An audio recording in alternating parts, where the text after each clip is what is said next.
Ladies and gentlemen, we have breaking news. The Biden family is loaded with corrupt, drug-addicted perverts.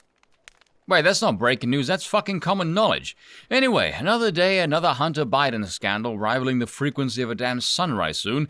Yes, Hunter Biden, when he isn't plowing his way through enough narcotics to make Motley Crue's Kickstart My Heart his fucking swan song, his hoary self is laying down more pipe than a Nord Stream worker. It does appear that the Biden family is even more corrupt and depraved than the damn Clintons, which is another badge that Hillary can claim was stolen from her.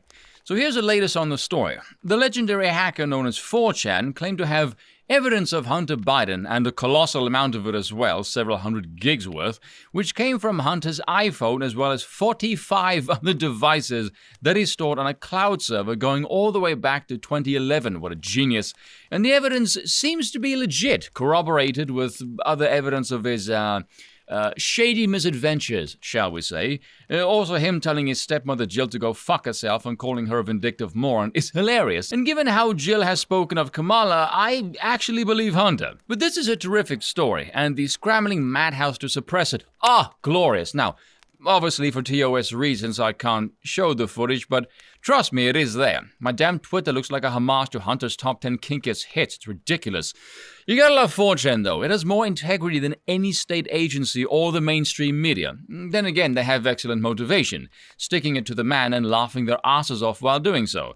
Whereas the mainstream media is fueled by misery and depravity, which is not exactly good food for the soul. Now, as far as the hacking is concerned, and I really hope this is true because it is really fucking funny, it was hacked using a password that had previously been leaked, which Hunter either didn't care to change or used anyway because he's a drugged-out psychopath.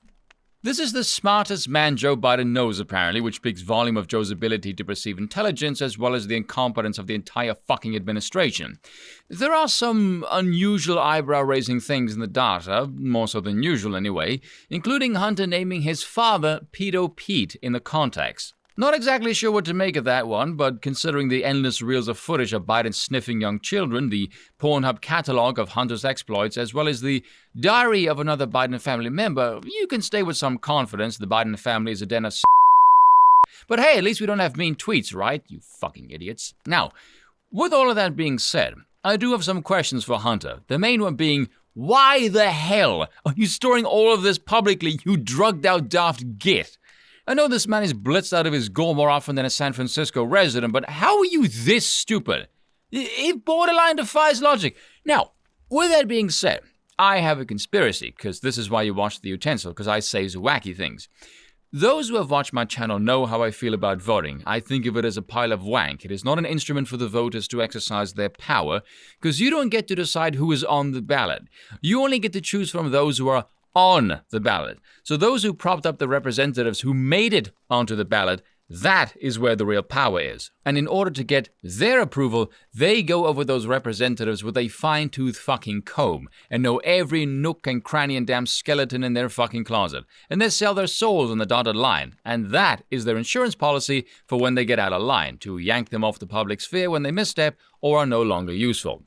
The reason I say this is if you look at those public officials, when was the last time you saw a figure get ousted for a recent breaking story? Almost never, right? It's almost always something from bloody ages ago. If it's a recent thing that happened to push them over the edge, the bulk of the push came from months ago. Case in point, this gig in the laptop story, which was from 2 fucking years ago.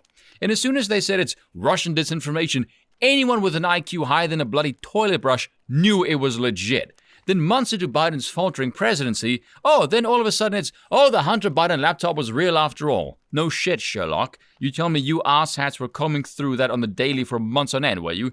And just happened to release the shocking claim that it was in fact actual evidence, right about the time the media starts chucking Biden under the bus amid cratering approval. Get fucking real. The same thing happened with Boris Johnson. He didn't get tossed out for some shitty-ass policies. No, he got torched because of a known alignment with some cigarette that was filling up blokes in a fucking nightclub. The reason Joe was president is because he's a damn fossil they could control and was useful for the cause. But Biden now is past his expiry date and is damaging to the brand. They aren't going to reverse course, and look who they have lining up now. Gavin Newsom of California, who's the exact same bloody policies as Biden. And that is all for today, and I will see you all next time.